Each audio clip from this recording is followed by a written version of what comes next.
good. What y'all got over there? A little bit of everything, to be A honest. little bit of everything. um, Congratulations. We heard it took a minute to get stitched up. Can you Yeah, just yeah. talk about, the battle scars after this one?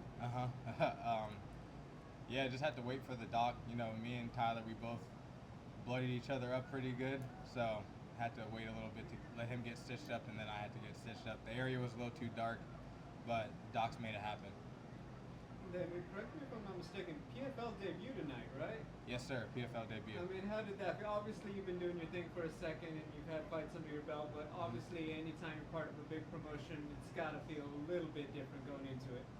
Yeah, I mean, it definitely felt different because there was a lot more attention for this one. People were hyping this one up.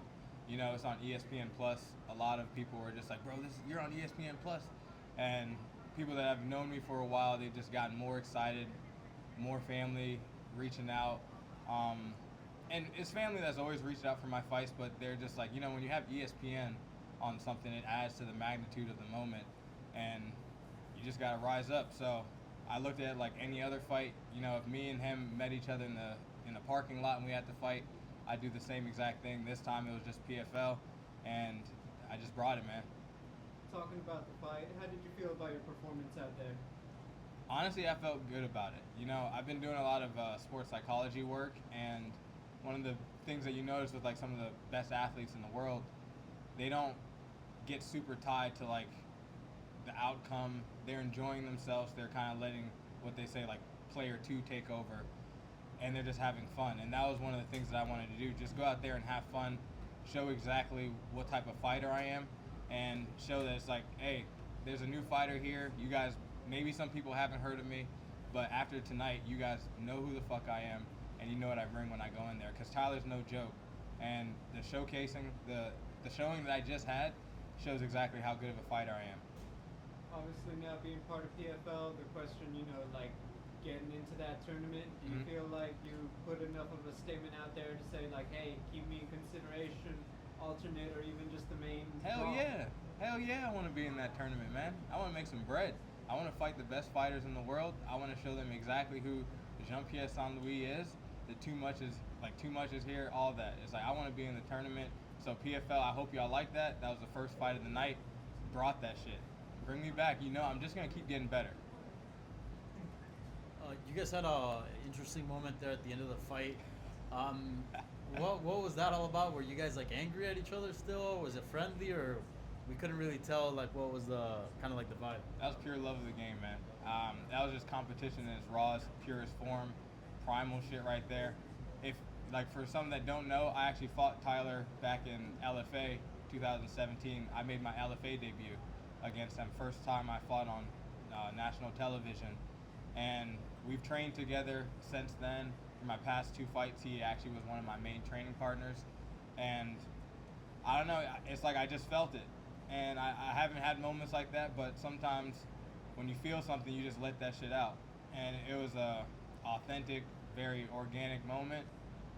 It really is just like I told him, it's like, get the fuck off me. That was all it was. It's like I yelled at him. I don't know what it was, but that's where it's like that player two, self two came out. It wasn't the me that you're seeing right now. Wasn't that same me that was yelling in the cage. I just let him do his thing, and then I come back after. And this was at a catch weight of 175. What was the reasoning for that? I know you fought at 170 before. That's just how it was offered to me. Okay. I ain't gonna say no. It was like, hey, I don't have to cut those extra 5-6 pounds. Cool. But I had asked. I was like, is this already like a done deal? They're like, yeah, they're offering it to you as a catch weight.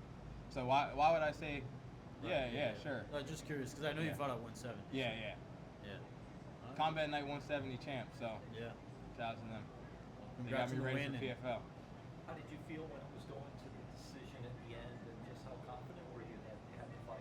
I was pretty confident. Granted, I don't have many decisions. Most of my fights are finishes.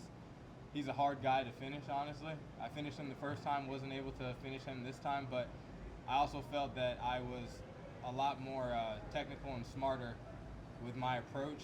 I was listening to my coaches, Mike Biggie Rhodes, Julio, and Bubba, and just hearing everything that they were saying, and I try not to lose myself. I have a fight where I lost myself and it didn't work out too well for me, so I was just staying composed, and I felt like I did a lot of damage lit him up on the feet, controlled the center of the the cage, and then when we went to decision, I was like, I think I got it done. You know, he got one takedown on me and didn't do much with it, and I was dinging him up from time the bell started to the end of the fight. What have you learned the most if you look back at the first time you guys fought? Obviously, many years have gone by, but facing him now, what have you learned the most about yourself as a fighter from that first matchup to tonight? This is a good question. Let me. What I learned about myself. One, I'm the real deal. I used to second guess myself a lot, and it was because I trained with killers. When I was up at Rufus Sport, like Mike Biggie Rhodes right there, Ben Askren, Gerald Mearshart, like Ricky Glenn, Anthony Pettis, a lot of high-level guys, and I was the new kid on the block. You know, I was the young kid getting beat up, Bilal Muhammad, a lot of great names out there, and I didn't believe in myself like that. I knew I could, you know, I felt like I could do my thing a little bit, but then I'm like, I'm nothing like these guys. And from that fight till now, I feel like I've grown in a sense that I know how good I am. I know I can not compete, I can dominate great fighters. And a lot of people talk about, oh, I can compete with the best. I don't want to compete with the best. I want to beat the best.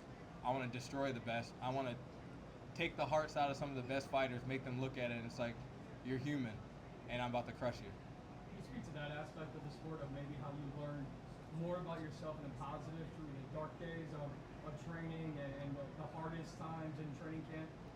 How you found out the better about yourself? Took me a long time. Professional help actually is what helped me get there, and a lot of anime. I watched a crap ton of anime, and you know, a lot of that is really about just like self-growth, inner reflection, and just learning how to believe in yourself, go through trials, tribulations, and all those things help you. And I think your Smart Cage performance today showed that you're worthy of being in this tournament. Next year, if you get that call, what is the PFL getting in you, not just inside the cage, but as a personality, as a brand, and as a fighter in their world tournament next year?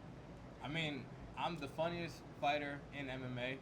I have the best social media. They're gonna get a lot. You know, best chef, best looking, best content, whatever you want, I can do it. I can speak well. I can make funny videos, serious videos, all of it. I'm all around just an entertainer and a dog when I get in that cage. But one thing I do want to go back to is about like growing as a fighter. I'd say also my wife, Ella, she's a big part in how I've gotten to here.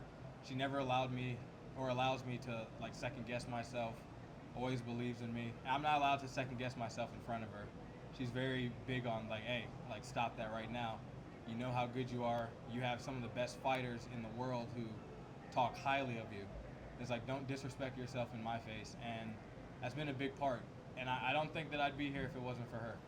Last one for me. You talk about the cooking, talk about being a chef. What does a victory meal look like for you on social media and in the kitchen? Honestly, I am probably about to make the curry from One Piece that Sanji made. It's one of the videos that blew my Instagram up.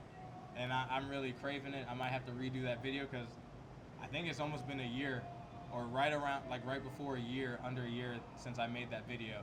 So I think I'm gonna have some curry, you know, and then definitely some Haitian food. Congrats, man. Thank you, appreciate it.